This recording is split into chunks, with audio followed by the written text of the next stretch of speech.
Senhor. Amém. Meus irmãos, sejam sentados. Muito obrigado pela essa calorosa recepção. Deus abençoe a irmã Jailda. Deus abençoe esta igreja. Muito bom estar aqui ao lado dessas freiras do Senhor. Deus abençoe. Muito bom estar aqui. Esta congregação é uma congregação bastante peculiar para mim, pois é uma das congregações que mais tem alunos lá estudando.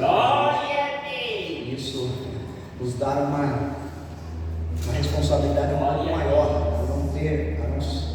além de ter pessoas espirituais, uma igreja muito bem doutrinada pelo pastor Naldo, e é uma igreja que tem a maioria dos alunos pertencem a esta congregação. Alguns já se formaram, outros ainda estão formando, alguns desistiram, né? Alguns, mas vão voltar se Jesus quiser, né? E outros estão dando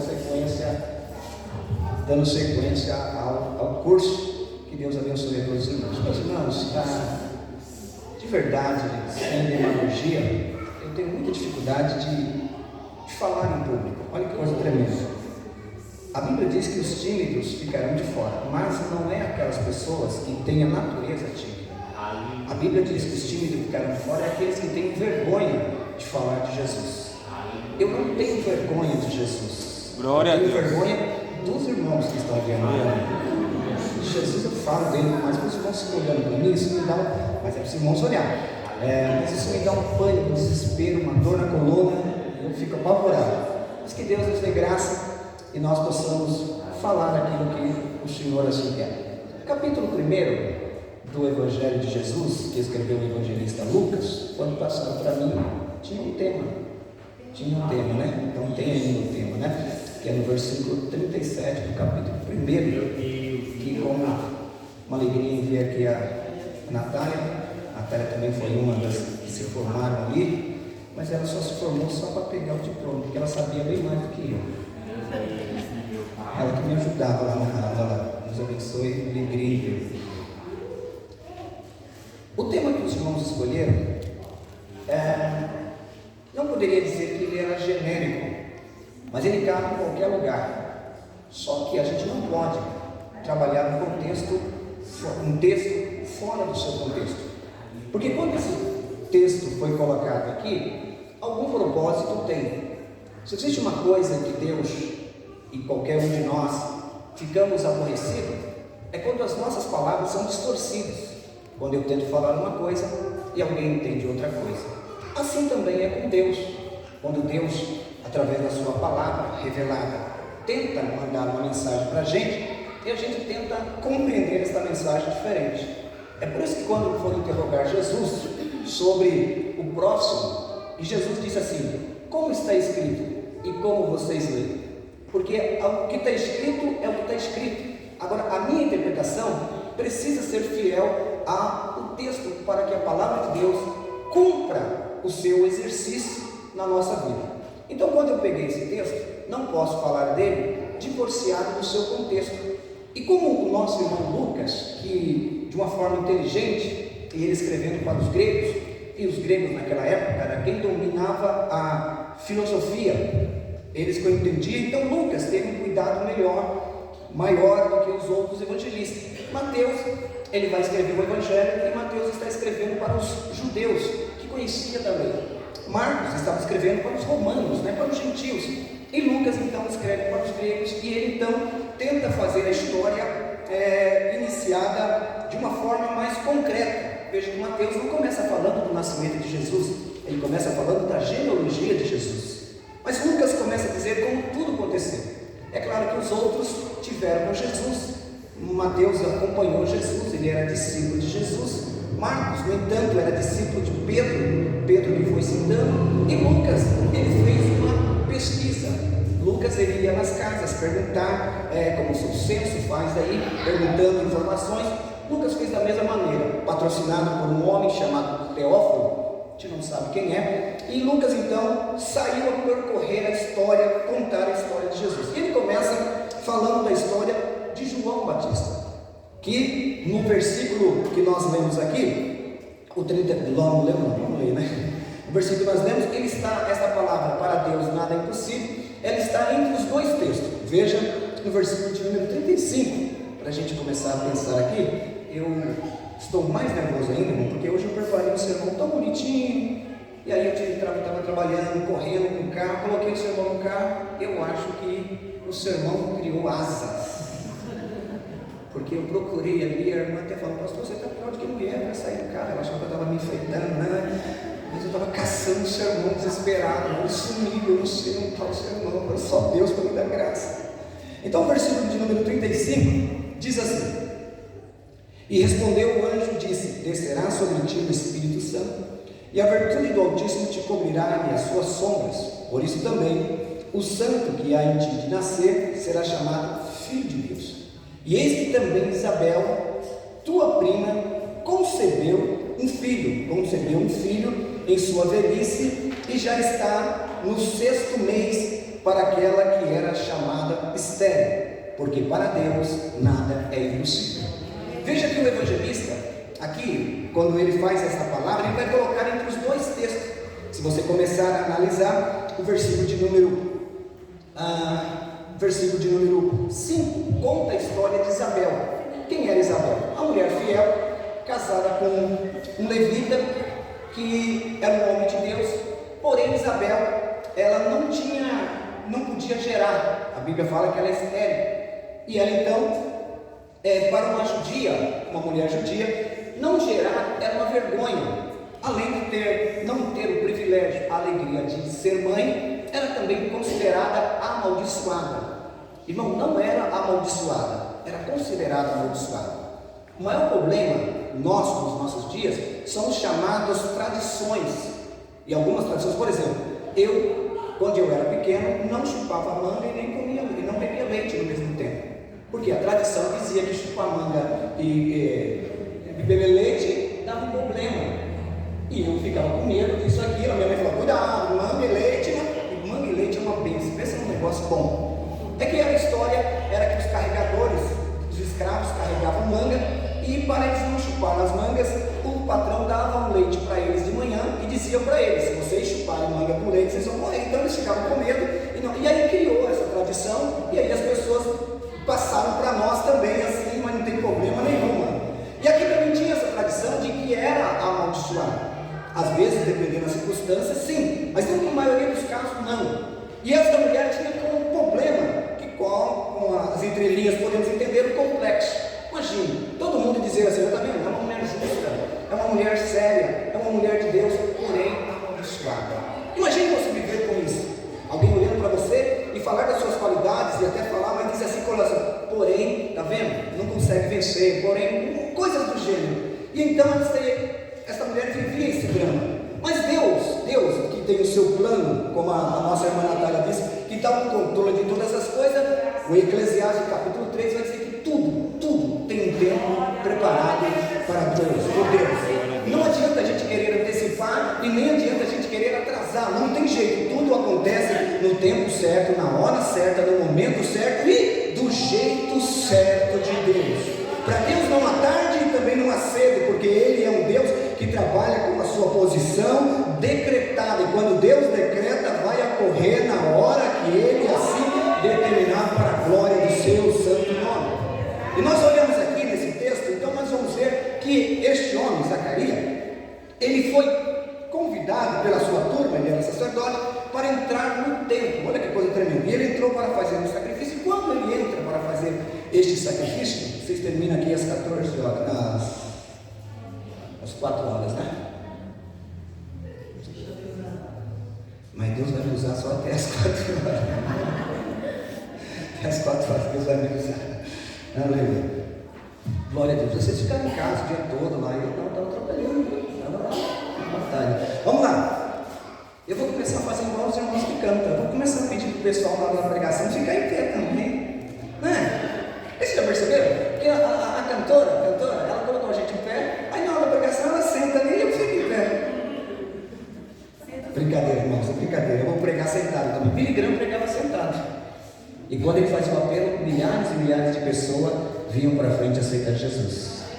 Billy Graham pregava sentado. Mas isso não prega sentado não. A Assembleia de Deus não, mas pregar sentado só uma vez e nunca mais. Né?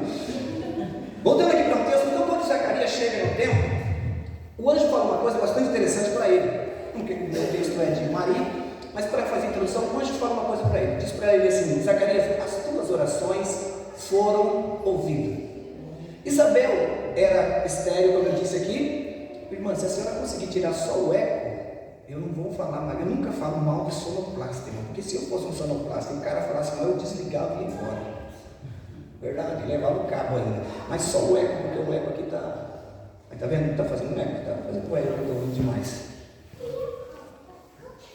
Vocês estão muito quietos hoje, amém? Dá uma glória a Deus aí. Vamos lá. Então, a Bíblia vai dizer que ela é estéril e já avançada de idade. Olha que situação. Ela era uma mulher que não conseguiu gerar na sua juventude, não sabemos com quantos anos casou, porém passaram-se o tempo. Então, nós olhamos e vemos que é uma situação impossível, humanamente falando, principalmente naquele tempo em que o recurso não era tão favorável.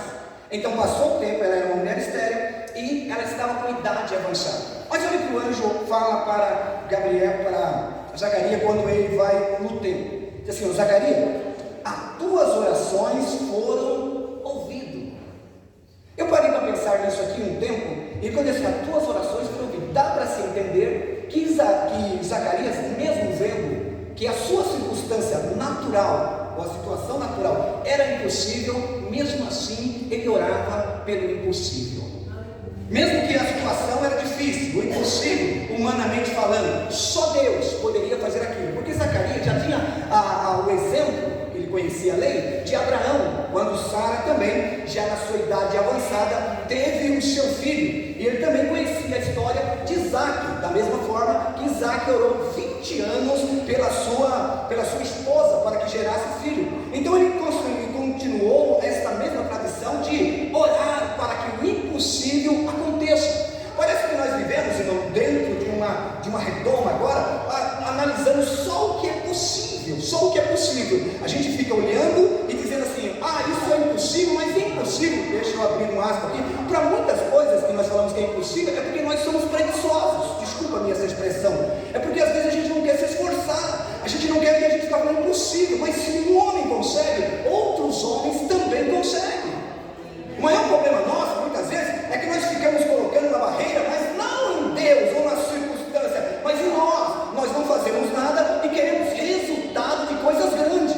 Nós ficamos somente esperando em Deus, vamos colocar aqui, mas sem dar um passo. E Deus está falando assim: meu amigo, se você quiser fazer alguma coisa, dá o primeiro passo que eu vou fazer, mas a gente precisa tomar alguma atitude de alguma situação. Eu não sei qual é a sua situação, mas se você entende que Deus é o Deus que para Ele não é impossível, olhe a favor daquela circunstância, olhe a favor daquela situação, clame a favor daquela situação. Não fique esperando de A e B, porque irmãos, nós estamos vivendo em um tempo em que agora nós temos o disque profeta, o disque benção. Só está faltando um motoboy entregar benção lá em casa, só está faltando isso. Nós não queremos ir mais para a oração, nós não queremos ir mais para o jejum, nós queremos ficar do bem bom e dizer: Deus manda, e Deus manda. Deus não é o iFood, Deus não é o DriveThru, não. Ele diz: esforça-te, tem de bom ânimo, erga a tua cabeça, é o Deus do impossível. E ele orou, só que aqui é interessante que aparentemente a oração dele não foi ouvida. Repito novamente, porque tudo é no tempo de Deus. E eu acho que é interessante da Bíblia, irmão, e da nossa vida. Eu fiquei pensando, toda vez que alguém conta uma história, como a irmã contou aqui, que você não é querido, às vezes eu quero viajar na história, e lá dentro, no meu egoísmo, Deus, como eu queria estar lá.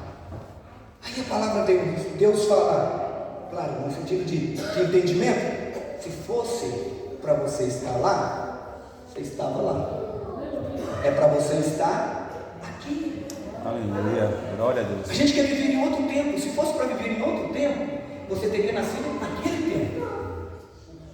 Se você veio para esse tempo, é porque é nesse tempo que Deus tem alguma coisa para fazer com a gente. Nós não somos fruto do acaso. Eu sempre digo isso, que quando o marido e a mulher, o pai e a mãe, né, têm as suas relações íntimas lá, são liberados um número excessivo, um número grande de espermatozoide, mas um dentro do normal, um só fecunda. E sabe quem foi a única pessoa que fecundou? Você vai falar, pastor, eu não fui a única porque eu sou gêmeo, trigêmeo. Não, vamos dar um exemplo do geral. A única pessoa que fecundou foi você. Não foi por acaso. O salmista disse que Deus já nos viu os nossos ossos informe no ventre da nossa mãe. Antes de você nascer, Deus já sabia quem era o seu pai, quem era a sua mãe, qual era o seu nome, aonde você nasceria, aonde você trabalharia, aonde você congregaria. Você é plano de Deus. E lembre-se disso, você é plano de Deus para a glória de Deus. Então quando o anjo chega a ele e diz isso, ele diz assim, olha, você, a sua esposa, as suas orações foram ouvidas, e Isabel terá um filho. E eu fico olhando aqui, e há um propósito de Deus. Deus nunca vai responder nenhuma oração, Deus nunca vai fazer um milagre só para encher o teu ego. Eu sou um cara, olha, está vendo aí? Deus fez um milagre na minha vida, também eu sou fiel. Não, eu sou, para de ser besta, então não é nada. Ai de ti se não fosse a graça de Deus. Sabe o que nós merecemos? O inferno. E nós não vamos para o inferno por causa da graça de Deus. O que você tem está de bom tamanho. Se Deus não te dá mais, é para a glória do seu santo nome. A bondade de Deus, ela nos alcançou de uma forma extraordinária. E tudo que Deus põe, o teu talento, o teu dom, a tua chamada, o teu ministério, seja lá o que for, é para a glória do nome de Deus. Não é para quem vai descer, nem para me colocar em pedestal, não, é para que o nome de Jesus seja glorificado. Lembra disso, você nasceu para um propósito. Então, qual era o propósito aqui? Simão tem algumas frases de efeito muito bonitas, né? Que era tinha um sonho, mas Deus tinha um propósito, um projeto, coisa linda aí de pregador, né? Eu sei fazer isso, mas é bom isso aí. Mas aqui é o propósito de um menino nascer e ter uma missão. João Batista teve um ministério mais curto. O ministério de João foi batizar Jesus, apresentar ele como Cordeiro de Deus que tira o pecado do mundo e morrer. Olha a missão dele. Jesus preparou tudo isso, Deus fez tudo isso na vida de João, na vida dos pais, esperaram um momento só para que ele anunciasse Jesus como Senhor. Quando ele olha e diz assim, eis aí o Cordeiro de Deus que tira o pecado do mundo, acabou o ministério dele. É claro que depois ele teve lá o contratempo com Herodes e tal, mas o ministério dele era para apresentar Jesus. Se nós chegássemos lá no céu, e eu estou parafraseando isso, não vai acontecer isso, mas assim, ô João, tu não ficou bravo com Deus? Não, quer dizer assim, não, eu cumpri a minha missão. Mas João, você só chegou lá, só pregou, seu ministério, você não curou ninguém, por amor que a Bíblia diz, você não curou ninguém, João, eu cumpri o meu ministério. Para isso eu nasci, eu fui fiel ao que Deus me colocou. Deixa eu falar uma coisa aqui que eu estou sentindo. Não importa o tamanho da sua responsabilidade, talvez você não possa cuidar de um trabalho enorme, mas seja fiel naquele pedaço que Deus te colocou, porque não importa o que você vai fazer, importa que você seja fiel naquilo que você faz. Glória a Deus, aleluia. Não existe ministério inferior, não existe função inferior na obra, não existe não. Se você foi chamado para fazer aquilo que é aos olhos humanos pequeno, seja fiel no pouco. É só aquilo, seja fiel naquilo que Deus fez, porque você precisa cumprir a sua missão. Mas deixa eu correr aqui para nós entrarmos no segundo passo. Então João apresenta esse anúncio de Isabel. Aí quando chega, ele vai apresentar o anúncio de Maria. Há quem diga que foi a própria Maria que relatou para Lucas, o que ocorreu. Lucas estava lá e ela, segundo alguns historiadores, ela ainda era viva no tempo que Lucas fez isso, e então foi ela que deu detalhes da circunstância, ela que narrou a história. E ele começa falando que havia uma moça. Eu dei uma pesquisada hoje e provavelmente Maria não tinha mais de 14 anos quando se casou. Era uma tradição da época se casar jovem. Seria prometida com 12 anos e casaria com 14, o máximo 15 anos. Já era uma cultura, não era uma coisa fora do comum. Então Maria já era compromissada. E o noivado naquela época era mais ou menos que um casamento, só não tinha o seu ato sexual ainda para consolidar o casamento. Não havia tantos cartórios para regulamentar, a ideia de cartório é um pouco nova, mas era consumado no ato sexual. Então só não teve esse ato, porque quando fazia isso ele tinha que levar ela para a sua casa.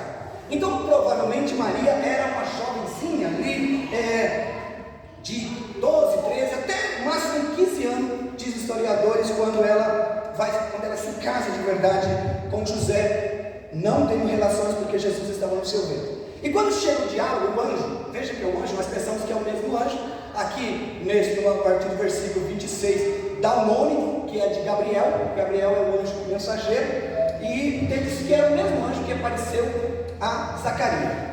Então quando ele dá a mensagem, a saudação dele é: salve agraciada, deixa eu ver aqui, versículo de número 28, entrando o anjo onde estava, disse: salve agraciada, o Senhor é contigo, bendita é tu entre as mulheres. E vendo ela tudo, muito aquelas palavras, pois considerava que aquela saudação seria esta. A Bíblia vai dizer, numa outra tradução, eu estou na corrigida, vai dizer que ela temeu. Eu quero abrir uma aspa aqui para ouvir isso. Temeu. O maior problema da igreja hoje, e eu falo no contexto geral, não a igreja em Ometo 3, não, no contexto geral, é falta de temor com as coisas de Deus. A gente começou a achar que as coisas sagradas é coisas de brincadeira. A gente não consegue dimensionar o que é as coisas de Deus. A gente não consegue entender quem é Deus. Eu fico olhando quando os serafins chegavam diante de Deus, na visão de Isaías, capítulo 6, a Bíblia vai dizer que eles olhavam um para o outro, não para Deus, mas eles olhavam um para o outro. E a Bíblia vai dizer que com as suas asas eles cobriam os seus rostos, e cobriam os seus pés, e com duas guardas, e olhavam um para o outro, e admirado da santidade de Deus, eles diziam bem alto: santo, santo, santo é o Senhor do exército. Ele não estava vendo apenas, ele não estava dizendo ali, alguém disse assim: pastor, ele estava falando que era um santo para Jesus, não, isso não tem nada a ver. Ele estava olhando e admirando aquela grandeza de Deus. E os santos anjos do Senhor que estão lá na glória, eles olham para si e dizem assim: eu não sou digno de olhar para essa magnitude, essa majestade desse Deus. Eu fico pensando em nós, seres humanos, cheios de defeito. E aí então vem o Espírito Santo e apenas não abre os nossos olhos para que nós vejamos a Deus na sua figura, eu posso falar física porque Ele é Espírito, mas na sua glória. Mas essa glória que está lá em Deus, ela vem morar dentro de mim. Ela vem e habita dentro de mim. E a Bíblia diz: você é um templo do Espírito Santo. E eu olho para mim, um pecador. A Bíblia diz que o vaso é de barro, mas o tesouro que lá está dentro. Eu olho para mim e digo: meu Deus, como pode um Deus santo, santo, santo?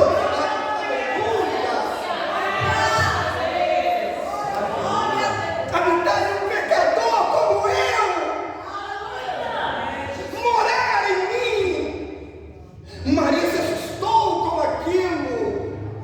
Eu penso que nós não estamos dando valor à nossa chamada, à nossa salvação, à grandeza de Deus. Eu penso que nós estamos curtindo como se fosse só dar um like lá no Facebook. Não! Você tem que viver a grandeza de Deus. Em primeiro lugar, deixa aqui abrir uma aspa e dizer: você não pode sofrer com um complexo de inferioridade. Por quê? Porque o Espírito Santo habita em você. Deixa eu melhorar isso. Ele escolheu habitar em você. Ele escolheu, com todos os nossos defeitos, Ele escolheu habitar em você. Maria se assusta porque ela é uma menina comum. Alguém pode falar assim: mas Maria era uma mulher de oração? A Bíblia não fala.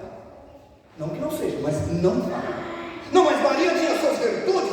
Eu acredito. A Bíblia não fala. Por quê? Porque a Bíblia quer dizer que graça não é algo que eu faço para merecer, é o que eu recebo sem merecer. Aleluia, glória a Deus. Graça, não é, olha, ela recebeu por causa disso, não, a Bíblia não fala, e eu não quero colocar palavras onde não tem. Simplesmente ele disse: salve a agraciada, o Senhor é contigo, o Senhor achou graça diante dos seus olhos. Eu acho lindo isso, meus irmãos. Qualquer um de nós, e todos nós não sabemos qual é o propósito que Deus tem por nós lá na frente. Talvez você esteja aqui nesse banco e você pense, ou alguém pense, ele é mais um, é só mais um. E Deus disse: não, eu achei graça, ela achei graça diante da sua vida. Eu quero dar graça a ela, eu quero fazer alguma coisa, mas ela não merece, eu sei, mas ela não tem, ela não merece, não merece mesmo, mas a graça é favor imerecido. Aleluia, glória a Deus. Bom, se a gente não valorizar isso, o que a gente vai valorizar? E se a gente não valorizar isso, o que a gente vai valorizar? Deus tem um plano para realizar nessa cidade, na família, e Ele escolheu eu e você para fazer isso. Eu não estou dizendo que vai ser fácil, eu não quero entrar nos detalhes aqui, que não é esse o nosso tempo. Eu não estou dizendo que vai ser fácil a vida de Maria, principalmente naquele tempo. Não é esse o meu ponto. Não importa, Deus achou graça. E ela então faz a interrogação comum de todos nós: como assim? Sou uma menina, nunca tive relações, como é que pode? A gestação natural é um homem e uma mulher. E aí vem ela está dizendo assim: eu nunca tive nenhum contato com homem, como é que pode? É aí que eu acho lindo. Ele vai dizer assim: olha, as coisas impossíveis somente podem ser produzidas pelo Espírito Santo. As coisas, é isso que ele está dizendo aqui: descerá sobre ti a virtude do Espírito Santo, descerá o Espírito Santo, te cobrirá sobre as suas asas. Ele está dizendo assim: olha, as coisas impossíveis só acontecem pelo poder do Espírito Santo. Irmãos, eu sou de um tempo, não sendo saudosista, mas eu sou de um tempo que havia muito testemunho nas igrejas. Os irmãos, mais ou menos como a Deus e Amor faz, no dia do culto, conta a bênção. Então faz uma fila lá e as pessoas vão contar a bênção. Nas Assembleias de Deus, algum tempo atrás, tinha isso também. Nós tínhamos, não tanto mais louvor, mas tinha mais oportunidade das pessoas contar a bênção.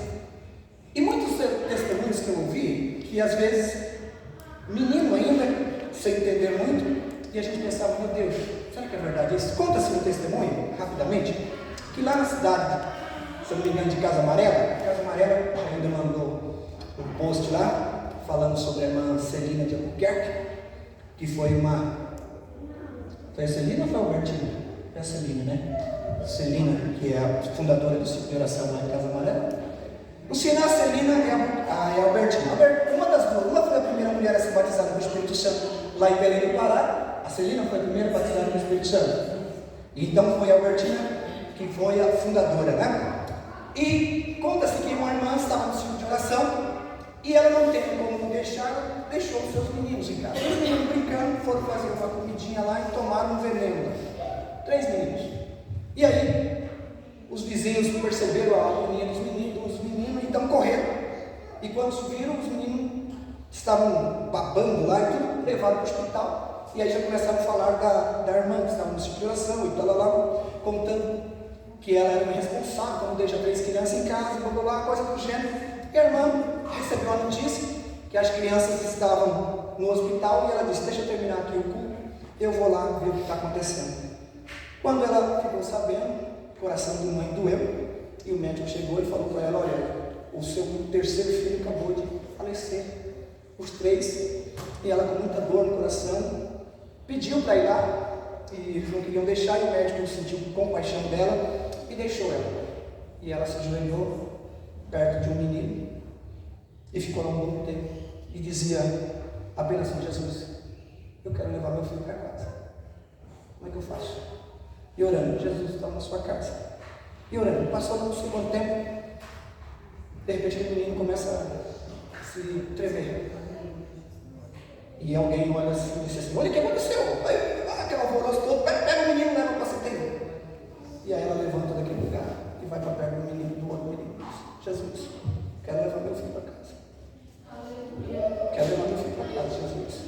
E acontece do mesmo jeito, para resumir aqui o testemunho. No terceiro também, o médico disse: mãe, já aconteceu um milagre, 2 deles voltaram, eu não sei como. Ela disse: não, Jesus não faz nada pela metade, ele faz por completo. Glória a Deus. E ela foi lá e ficou orando, e aquele demorou mais, falou: não, Jesus, eu quero levar os 3, eu estava na tua casa, eu quero levar os 3, eu dava os 3, e por fim Deus foi misericordioso e fez aquele milagre. E aquele lugar se alvoroçou, as notícias foram espalhadas, e aí o médico voltou assim: mãe, vai para casa e dá leite para essa criança, dá muito leite para elas e tudo. E ela disse: doutor, eu não tenho dinheiro para comprar leite. O médico olhou para ela assim: mãe, com a fé que a senhora tem, coloca um canudinho na parede que vai jogar leite ali. Glória a O Deus. que eu quero falar com esse testemunho? Será que a gente oraria por alguma coisa impossível? Será que eu dobraria o meu joelho ali e dizer: Deus, tu és o Deus do impossível? Será que eu creio tanto em Deus, assim, eu tenho tanta segurança, porque orar pelo que é possível, provável, a gente faz, não está errado não. Eu só estou fazendo uma indagação aqui, eu não estou dizendo que eu faço, eu estou dizendo, fazendo uma pergunta baseada no texto. Será que nós oraríamos por aquilo que é considerado impossível? Se sim, então comece a orar pelos possíveis. Se você tem convicção dizendo assim: ó, eu sei que é impossível, mas mesmo assim eu vou clamar, porque eu sei que o Deus do impossível é o meu Deus. Graças a Deus. Amém, igreja? Mais 2 minutinhos e termino.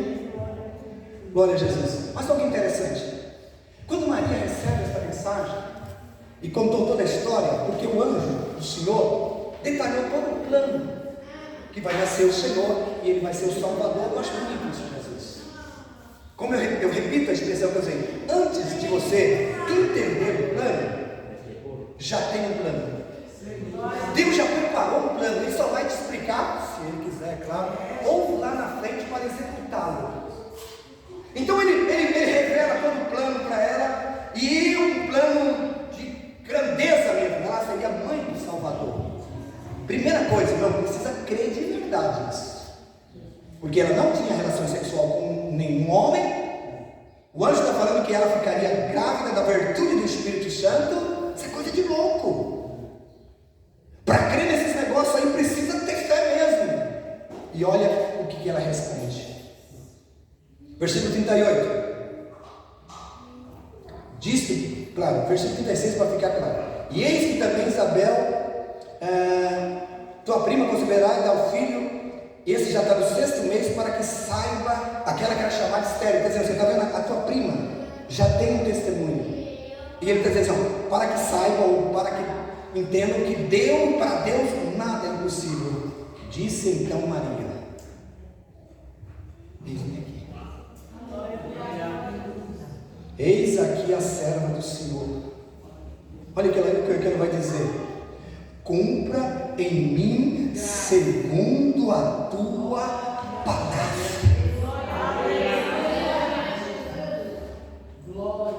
Quando eu li isso aqui, irmãos, aí que maravilhoso.